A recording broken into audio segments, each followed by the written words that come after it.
씨를 뿌리는 비유를 한 적이 있습니다. 왜 씨를 뿌리는 비유를 했느냐? 농업사회이기 때문에, 농경사회이기 때문에 봄에 심고 가을에 거두는 일들은 모든 사람의 일상입니다. 그래서 사람들이 씨를 뿌리는 이 일에 관해서는 잘 알고 있습니다. 그냥 입만 뻥긋해도 그것이 그렇게 그런 것이구나 이해가 빨리 오는 것입니다.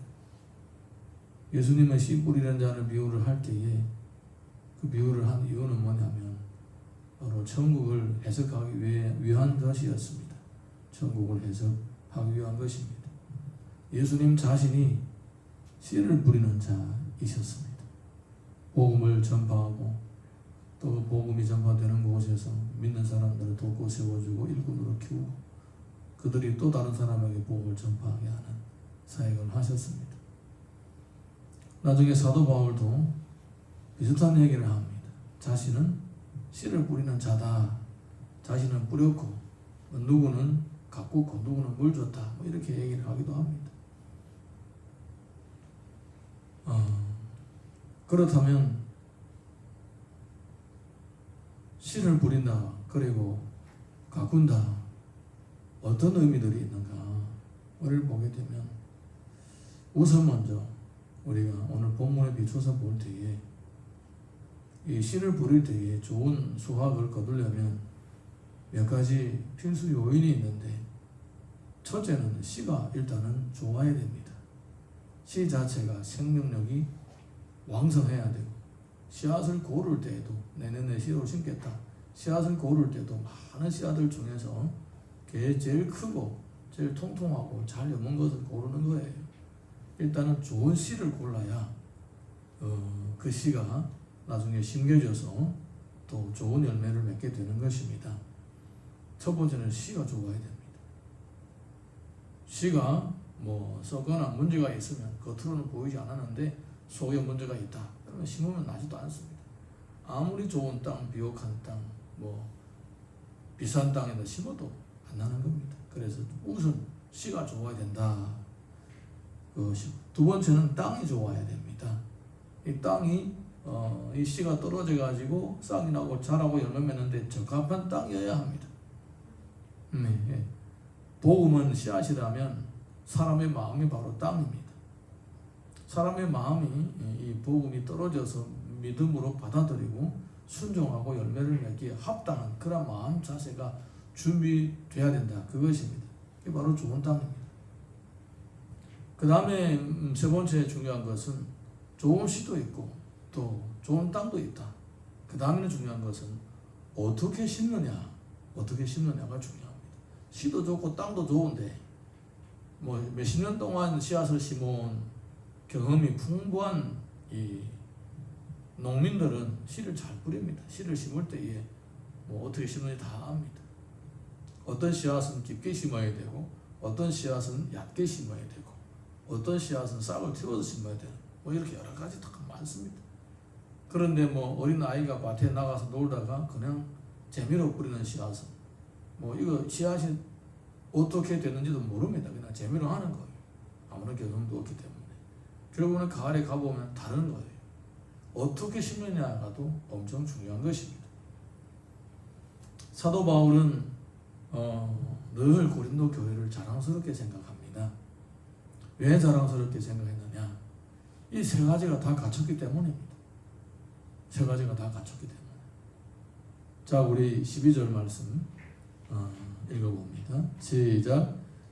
우리가 세상에서 특별히 너희에 대하여 하나님의 거룩함과 진실함으로 행하되 육체의 지혜로 하지 아니하고 하나님의 은혜로 행함은 우리 양심이 증언하는 바니 이것이 우리의 자랑이다.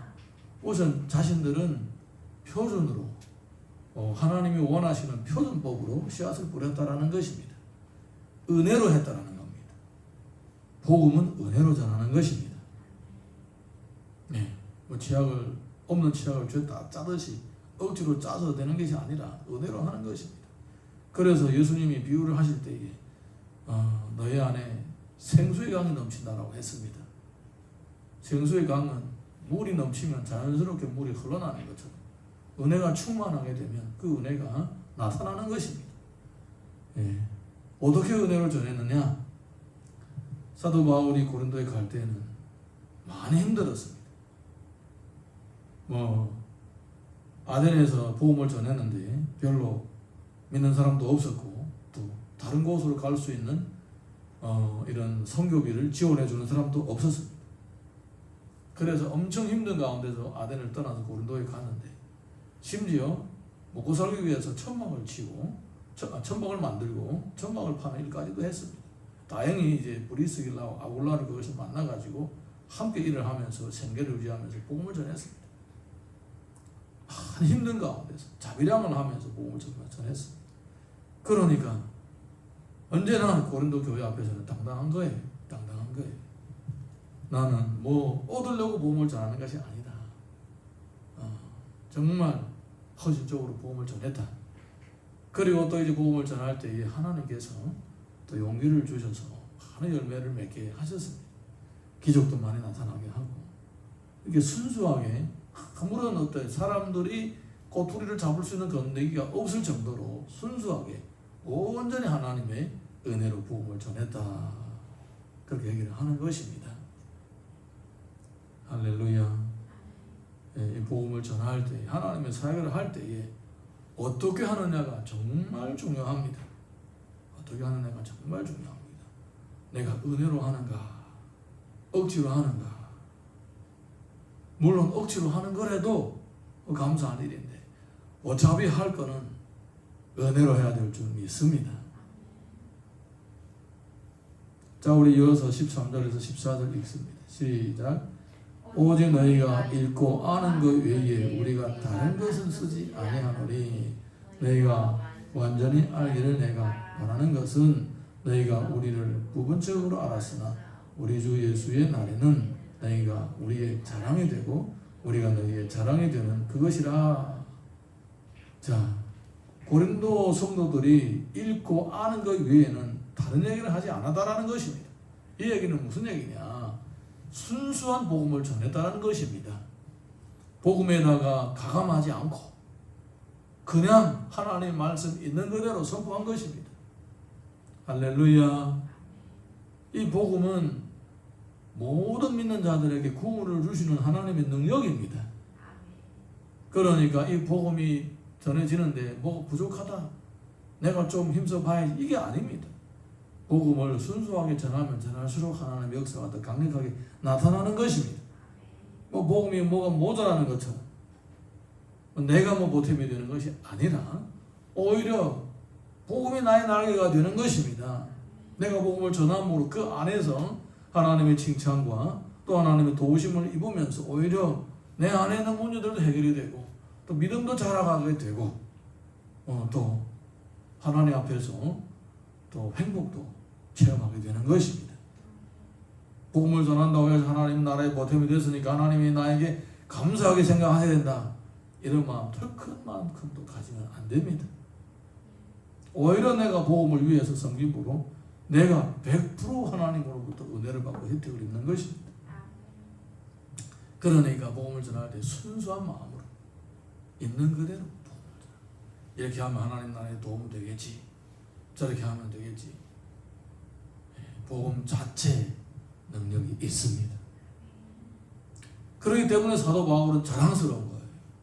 내가 고린도에서 복음을 전할 때에 하나님의 말씀을 있는 그대로 전했기 때문에 어디 가도 자랑스럽다는 겁니다. 그 복음을 순수하게 받아들였기 때문에 그들에게 기적도 나타나고 또 그들에게 열매도 풍성해진다, 그것입니다. 할렐루야. 자, 우리 이어서 15절에서 17절 봅니다. 시작.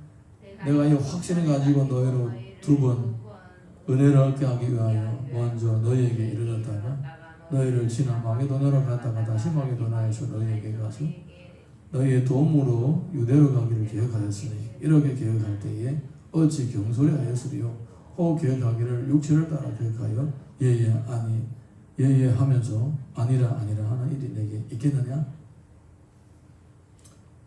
자신이 이렇게 고린도에 가려고 했던 계획이 있었다. 언제든지 자신의 뜻대로 하지 아니하고 하나님의 뜻대로 했기 때문에 하나님께서 하라고 하는 것에 대해서는 일절 토를 달지 않고 예의했다라는 거예요. 자신이 그렇게 했다라는 겁니다. 이게 바로 사도 바울의 평생의 신앙의 고백입니다. 하나님의 말씀 떨어지면 그냥 아멘하고 예하고 그냥 바로 행동으로 옮기는 것입니다. 자신이 이렇게 순종의 믿음으로 달려왔다라는 겁니다. 자, 그 다음에 18절에서 20절 시작. 하나님은 믿으시니라 우리가 너희에게 한 말은 예하고 아니라 함이 없노라. 우리 곧 나와 실로아노와 디모데로 말미암아 너희 가운데 전파된 하나님의 아들 예수 그리스도는 예하고 아니라 함이 되지 아니하셨으니 그에게는 예만 되었느니라. 하나님의 약속은 얼마든지 그리스도 안에서 이해가 되니 그런즉 그로 말미암아 우리가 아멘하여 하나님께 영광을 돌리게 되느니라. 우리가 전한 복음은 아니라고 할 수 있는 아무것도 찾아올 수 없다라는 것입니다.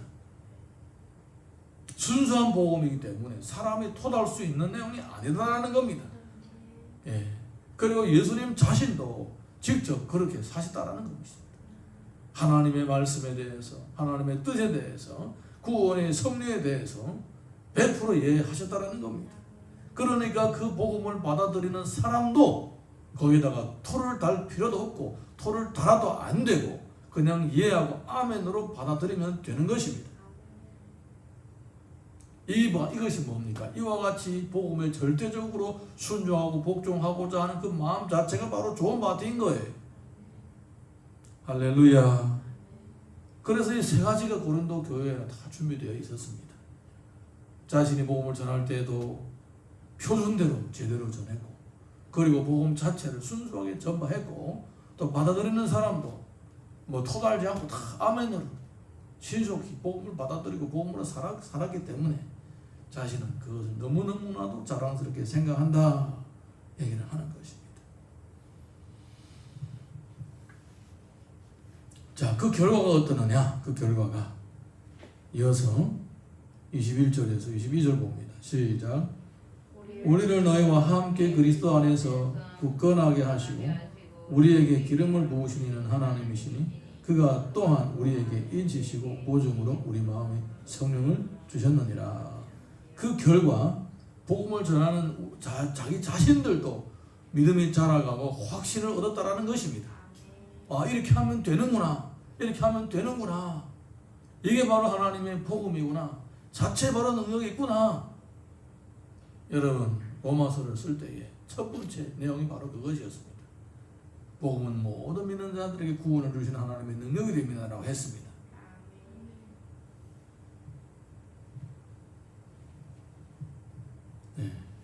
확신이 있는 거예요. 해보니까 이렇게 하나님의 뜻대로 순수한 복음을 전하고 또 받아들이는 사람이 토달지 않고 그냥 아멘으로 다 받아들이게 되면 되는구나, 이런 확신을 가진 거예요. 그 다음에 또 어떤 열매가 있느냐? 23절에서 24절 읽습니다. 시작. 내가 내 목숨을 걸고 하나님을 불러 증언하시게 하노니 내가 다시 고린도에 가지 아니한 것은 너희를 아끼려 함이라. 우리가 너희 믿음을 주관하려는 것이 아니요 오직 너희 믿음을 돕는 자가 되려 함이니 이는 너희가 믿음에 섰음이라. 다시 가고자 했는데, 그리고 다시 갈 때 너희 도움을 받아서 또 다른 데로 가려고 했는데 지금은 안 간다. 왜? 너희 믿음이 자랐기 때문에, 이미 너희 믿음이 성장했기 때문에 가지 않아도 될 것 같다, 그 얘기입니다. 네. 그 정도로 고린도 교회 성도들의 믿음이 계속 자라고 있는 것입니다. 고린도 교회 성도들이 계속 믿음으로 자라갈 수 있었던 것이 원인이 무엇이냐? 바로 제대로 심겨진 것입니다. 씨앗도 순수한 복음 그대로 전파되었고 받아들이는 사람들도 토달지 않고 아멘으로 그냥 다 받아들였고, 그렇기 때문에 전하는 자도 확신을 가지게 되고 믿음이 자라가고 또 그 받아들이는 사람들도 믿음이 지속적으로 자라가게 되는 것입니다. 이것이 바로 우리들에게 보여지는 가장 이상적인 복음의 현장이었던 것입니다. 물론 고린도 교회가 100% 완벽한 교회가 아닙니다. 문제거리가 많습니다. 우리가 고린도 전서를 보게 되면 분쟁의 문제, 뭐 음식의 문제, 뭐 간음의 문제, 여러 가지 악한 죄악들이 아직까지도 그들에게 남아 있습니다. 그런데 그들의 믿음이 그 가운데서 비틀비틀거리면서도 잘하고 있다라는 거예요. 그게 중요한 것입니다. 믿음이 살아가게 되면 죄악도 점점 사라지게 되고, 또 분쟁도 사라지게 되고, 또 쓸데없는 것 가지고 막 다투고 싸울 일도 없어지게 되고, 평화와 사랑과 은혜가 충만하게 되는 것입니다. 그게 어떻게 가능한가? 처음부터 제대로, 첫 단추부터 제대로 끼워졌기 때문에 그것이 쭉 잘 이어지게 되는 것입니다. 사랑하는 성도 여러분, 그러므로 교회가 이렇게 고린도 교회처럼 건강한 교회로 세워지게 되면 자연스럽게 이렇게 많은 어려운 문제가 있음에도 불구하고 자라갈 수가 있게 되는 것입니다. 베드로전서 보게 되면 너희도 산돌같이 신령한 집으로 세워지고 그리스도 예수로 말미암아 하나님이 기쁘시게 받으실 신령한 제사를 드릴 거룩한 제사장이 될지니라. 하나님은 우리를 세워 가십니다.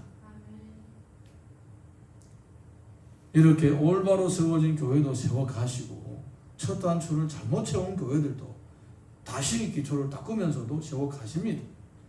어떤 방법을 통해서든지 하나님은 몸된 교회를 튼튼하게 세워 가십니다. 그러니까 교회는 설령 지금 하나님의 뜻대로 제대로 세워지지도 못하고 그렇다 할지라도 낙심할 필요가 없습니다. 왜냐하면 지금부터 잘하면 되니까. 지금부터 하나님 말씀대로 죄의 사역을 감당하고 순수한 복음 있는 그대로 복음의 능력을 믿고 전하고, 그리고 또 좋은 파티, 준비된 좋은 파티를 찾고 또 함께 교제하면서 같이 또 믿음의 생활을 하고 함께 나아가게 되면 교회 전체가 성장하게 되는 것입니다. 베드로후서 3장 18절 보게 되면 이런 내용이 있습니다. 오직 우리 주 곧 구주 예수 그리스도의 은혜와 그를 아는 지식에서 자라가라. 영광이 이제와 영원한 날까지 그에게 있을지어다. 교회가 건강해지면 성장하게 됩니다. 만약에 교회가 성장이 멈췄다면 그것은 처음부터 뭔가 문제가 있거나 아니면 중간에 무슨 문제가 생겨서 그런 것입니다. 우리 교회가 처음에 세워질 때에 참으로 어려운 문제들이 많았습니다. 어려운 문제들이 많았습니다. 보니까 내가 사역을 해야 되나 말아야 되나 그렇게 마음이 흔들렸습니다. 그래도 한 3개월 동안 해보자. 3개월 동안 해보고 나니까 속속이 다 들여다 보이는 거예요. 더 심각한 거예요. 하나님 앞에 기도를 했더니 하나님께서는 그 중에도 진짜 주님을 믿고 섬길 사람들이 있다고 보여주시더라고. 그래서 그때 믿음을 가지고 지금까지 달려온 거예요. 여러분, 하나님은 반드시 준비해 놓으시고 또 우리를 기다리고 계십니다. 좋은 밭이 있다라는 거예요. 좋은 밭. 한국에 80만 동포가 있고 50만 한족이 있고 더 나아가면 5천만 한국 현지인들이 있습니다. 그리고 그 외에도 다른 미국인들도 있습니다. 이 가운데 왜 좋은 밭이 없겠습니까? 순수한 복음을 전하고 또 자기 힘으로 하지 않고 주의 능력으로 은혜로 하게 되면 언제가 좋은 밭을 만나게 되면 30배, 60배, 100배 결실이 맺어지는 것입니다. 심는 자는 바로 그런 소망을 가지고 심는 것입니다. 어느 날 우리 교회도 어렵고 힘들고 또 어떤 사람들 볼 때는 왜 성도도 불지도 않다. 사람이 모르는 원인들이 있는 거예요. 그냥 겉으로만 보고 판단할 것이 아니라 7년 동안 몸 담아서 또 생각해 오면서 주님이 보여주신 것에 의하면 곧 이제 하나님 역사하실 때가 올 것입니다. 좋은 밭이 있어야 심어질 때에 열매가 맺는 것입니다. 맨 돌밭이고 맨 쑥대밭이고 맨 가시밭인데 뿌려봤자야 뭐 하겠습니까? 쑥대를 제거하고 가시를 제거하고 돌을 제거하고 갈아엎어야 뭐가 되는 거예요. 근데 그게 쉽습니까? 예, 갈아엎고 뽑아버리고 뭐 이렇게 하는 게 쉽습니까? 많은 시간이 걸리는 것입니다. 거기다가 뭐 우리 자신도 완벽하지도 못하고 우리도 자라야 하는 상황인데 얼마나 많은 시간이 걸리겠습니까? 예. 주의 나라가 이미 우리 가운데 임하고 주의 나라가 이미 지금 역사하고 있습니다. 그래서 우리가 하나님의 뜻이 무엇인지 분별하고 거기에다 우리가 같은 비전으로 하나가 되어서 헌신할 때에 하나님의 나라가 이루어지는 것을 눈에 보이게 됩니다.